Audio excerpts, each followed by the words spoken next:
ప్రపంచం మొత్తం ఏకమై వచ్చినా ఇజ్రాయెల్ ను ఓడించలేరా? కాస్త ఎక్కువ చేసి చెప్పినట్లేదు? లేదు. ఇప్పుడు చెప్పిన దాంట్లో ప్రతి అక్షరం నిజం.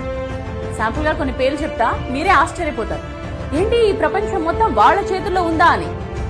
జీసస్ ఆఫ్ నజరత్ ఒక యూదుడు, ఆల్బర్ట్ ఐన్స్టీన్ ఒక యూదుడు, కార్ల్ మార్క్స్ ఒక యూదుడు, వ్యాక్సిన్ సూదిని కనిపెట్టింది ఒక యూదుడు, పోలియో వ్యాక్సిన్ కనిపెట్టింది, లుకేమియాకు మందు తయారు చేసింది, హెపటైటిస్ బి మందు కనుగొన్నది, micro processing chip, nuclear chain reactor, traffic lights, optical fibre cable, stainless steel, sound movies, telephone microphone, video tape recorder, Polo company, Levi's jeans, Starbucks, Google, Dell computers, Oracle, Baskin and Robbins, Dunkin Donuts, CNN, ABC, Washington post.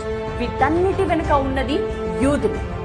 లిస్టులా చెప్పుకుంటూ పోతే కనీసం 1-2 గంటలు పడుతుంది. మీరు ఏ రంగమైనా తీసుకోండి, యూదులు లేకపోతే అడగండి.